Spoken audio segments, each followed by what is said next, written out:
In this video, we're going to be sharing the top 10 rotational power exercises for boxing.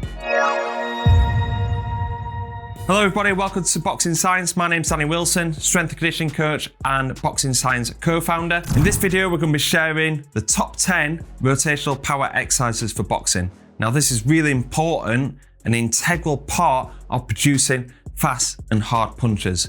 The rotational action through the trunk is obviously coached a lot through boxing and is really important in our strength development as part of our strength and conditioning programs. So it's really obvious that rotational power is important for boxing. You can see that in highlight reel knockouts and knockdowns of the superstars using rapid rotation of the trunk to deliver fast and hard punches. However, how is this trained in the weight room? Now this is something that we're going to be covering in this video with the top 10 rotational power exercises that we use at Boxing Science. Highlighting the importance of rotational power for boxing, not only in the ring, but also in the weight room. But how do we coach it? At Boxing Science, we implement a 3-pillar strategy. We look to improve rotational stability, strength, and then power. Stability and strength are really important to build the foundations for rotational power. However, a lot of athletes and coaches go towards rotational power exercises first, whether that's a rotational med ball throw or fast banded rotation, because this, one, looks great, two, gets a lot of buy-in from the athlete because it looks very much like a punch. So you can see an obvious link between that exercise and a punch-specific action. So you can see the direct correlation there. However, if we don't build up them foundations of stability and strength, it will reduce the impact of doing them power exercises. Also, we need that stability and control whilst doing the power exercises to make sure that we're utilizing the correct muscle groups to produce rotational power. If we don't create that stability and strength first, we'll end up not activating the right muscles to produce that rotational power, and this can result in us not being as strong, but also end up utilizing different muscle groups and end up getting injured. So the main things that we need to do is improve stability and strength first to build them foundations, working up towards rotational power exercises. So in this video, we're going to be sharing a range of different exercises across each category to make sure that you're building that strong and stable base to then improve rotational power to transfer into a faster and harder punch. So the first section is rotational stability, and how we define that is controlling anti-rotation without any kind of movement or very little movement. So predominantly it's an isometric exercise of the rotational stabilizers. So how we define core training, we work on 4 different actions: flexion, extension, rotation, and lateral flexion. Basically what we want to do is resist these, so we put anti in front of it. So anti-flexion, anti-extension, anti-lateral flexion, and one that we're wanting to focus on for rotational power is anti-rotation. So rotational stability is challenging that ability to remain still whilst activating the oblique muscles. Predominantly we do this with pull-off press exercises, whether that's on a band, a cable, or doing it isometrically against the wall. We're challenging that stability under high amounts of volume or high amounts of load to create that strong base, that stability to then fire from in our rotational power exercises. So let's take a look at some of the exercises that we use at Boxing Science to help improve rotational stability. And then we're going into it. 3, 2, 1. And we're aiming to rotate that way. Dip of the knees, pushing against it. You should feel it all in your obliques on this side. We're just getting a little bit of feedback here. 3, 2, 1, 21.6. 3, 2, 1, 18.7. Go! 2, 1, good. 21. Go! 3, 2, 1, good. Go! 3, 2, 1, good. 24. 3, 2, 1, good. 23.5. Take the sack out, push against it slightly, and then go. 3, 2, 1, good. 3, 2, 1, good. 18. 2, 1, good. Ankle buffer. 3, 2, 1. Shoulders back and down. There. Go. 3, 2, 1. One more. Sultan.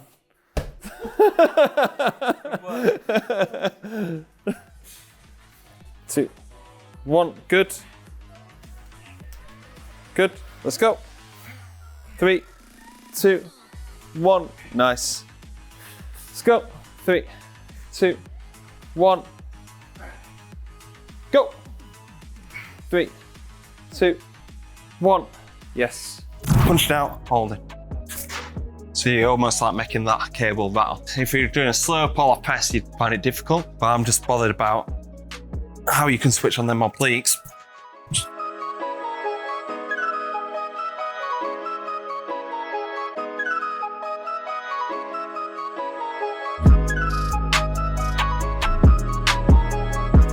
So like you can do pull or press, you're just gonna have them to outside your hands, okay? What I'm gonna do is pull this, You've got to keep it still, yeah? So we're gonna do 15 seconds at a time. Shoulders back, head back, good. 5, 4, 3, 2, 1, good. How's that feel? Feel it in the obliques, yeah?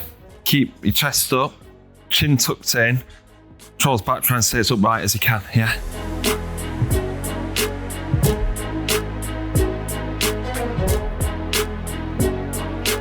Five, 4, 3, 2, 1. Good. And just try and be strict in keeping that central as well. You kind of arch into the side there. Try and stay nice and upright. Keep them arms level, arms straight as well. The next section is rotational strength, and this is challenging that stability through a range of motion. So we're still working anti-rotation, but that anti-rotation is now working through an increased range of motion. This is still anti-rotation because we're resisting rotation, especially towards our end ranges, without compensating, using different muscle groups, whether that's the back, whether that's leaning over. So in these exercises here, what are really important is to keep the lower body fixed whilst increasing that rotational range of the trunk.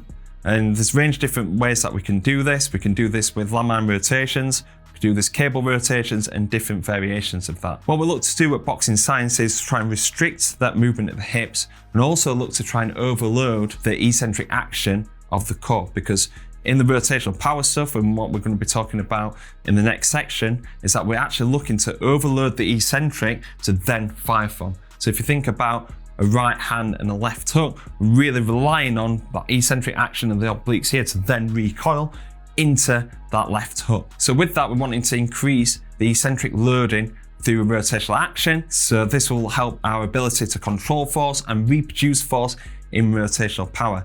Now the third exercise in this section is going to do that. Really good exercise, so give that a go, and this will really develop them strong foundations for your rotational power actions.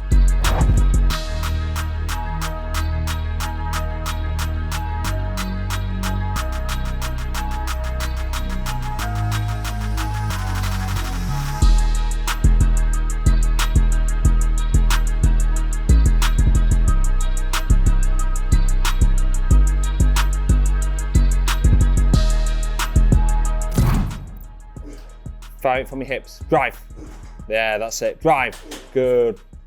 These are perfect. Start to make it more. Yeah. In between. Brilliant. Well done. Yes. They're the ones. They're the ones. Stay still.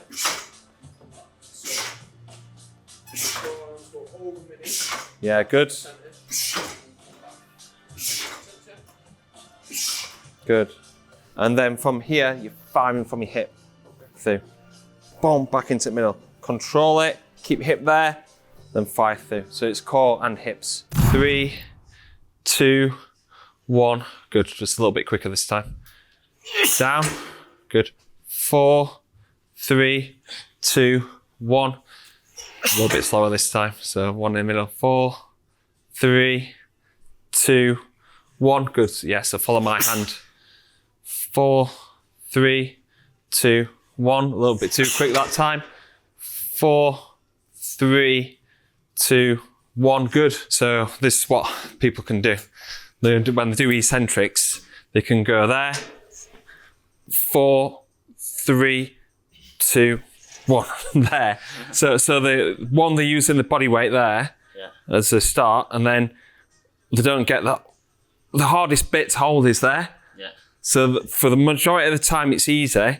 The most effective part is there.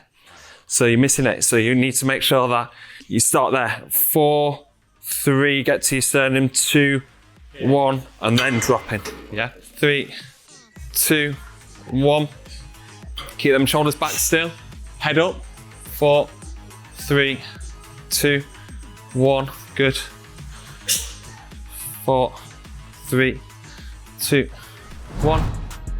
So the third section, the one you've all been waiting for, rotational power. This is where we are predominantly using medicine balls. So using medicine ball throws to produce rotational power. Now, a really big thing here is to make sure that we're overloading that eccentric to then fire through into a powerful action. We're basically approaching this like we would do for plyometrics, whether that's a pogo jump or counter movement jump. Our ability to absorb force and then reproduce force quickly. Tend to see a lot across social media is people starting their rotational throws from here, and it's predominantly a concentric action, rather than looking to overload the eccentric to then fire through into a powerful concentric action. And that's exactly what we need to do in boxing. I used the example of right hand and left hook earlier, but any kind of combination punching requires a rapid rotation of the trunk, control force, and then another rapid rotation of the trunk. So we need to improve our ability to control force and reproduce force in a rotational action. These rotational med ball exercises that we're using here are using a partner, using the coach, throw the ball for the athlete to then catch, absorb, get that eccentric action, and then reproduce into concentric action. So here are some of the exercises that we use to improve rotational power for boxing.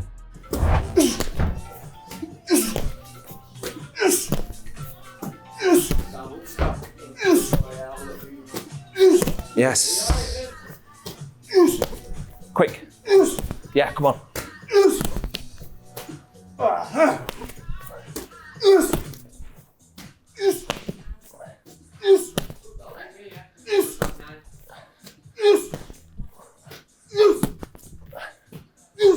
I'm going to throw it to you. There, there. Good. And you're keeping that shape at the end, so you're not falling over that front foot.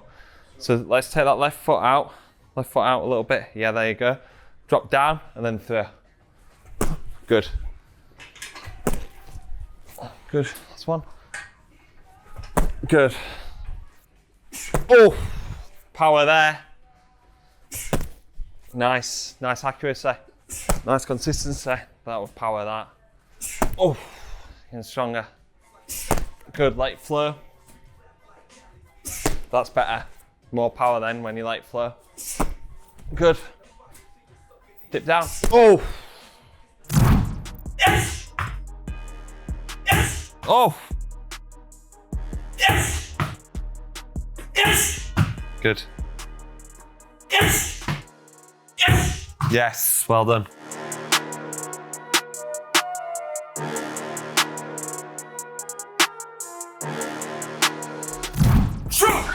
Good. Nice. Other side.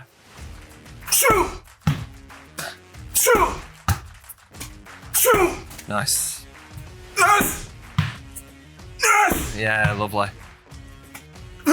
Good. And whip the hips through. Hit the bloody wall, man.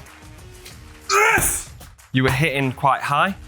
The reason why is because you're not turning your hips optimally. Think about the trajectory. To keep it low, you want to whip it through and stay low, right? If you're going high, what's happening? It's like you're pushing up with your hips and using your back. And that's why it's ending up going high. So let's try it again. Whip it, stay low, and aim for this part. Good. Better. And you're using your core more, because look at your finishing position there. There, boom, core, glutes. If you're gonna throw up there, go again. It's like there, you start using your back. Okay, so they're the 3 pillars of rotational power for boxing, with stability, strength, and power. Now, how would I implement this with fighters? So more of the beginner athletes need to be working predominantly on the stability and strength first before working on rotational power. However, as we get towards the back end of training camp, we can start to put in some of the more basic rotational power exercises. So for example, a kneeling or standing med ball rotational throw, put that in for the last week or 2 weeks of training camp. But the most of the training camp needs to be working on stability and strength to build up them foundations. A little bit of power at the end, so they're feeling good going into their first fight after the first training camp with you. For more advanced athletes, it wouldn't be just like, right, we're going to be working on rotational power all the time. We still work on stability, strength, and power throughout a training camp. We're going 3 or 4 different phases across a 10 or 12-week training camp. I'd approach rotational training like I would do with upper body or lower body training. Build up maximum strength first, so that'll be rotational stability. Then I'd be looking to increase strength speed, so that's where I'll be looking towards more rotational strength exercises and maybe some complexes, introducing rotational power work. Towards the back end of training camp, speed strength phases and speed phases, we've been more working towards rotational power exercises using the med ball exercises. So if you're wanting to find out more about our training programs, you can check out the link in the description, where we've got a link to our product page, and also we've got a discount code, Boxing Science 50, to receive 50% off your first purchase at Boxing Science. We've also got our Train Like a Champion membership. It's £19.99 a month to get access to the blueprint to elite performance. So go and check that out, guys. And if you're not subscribed yet, hit that subscribe button so don't miss out on any future content. Thank you very much for watching. Hopefully see you on the next video.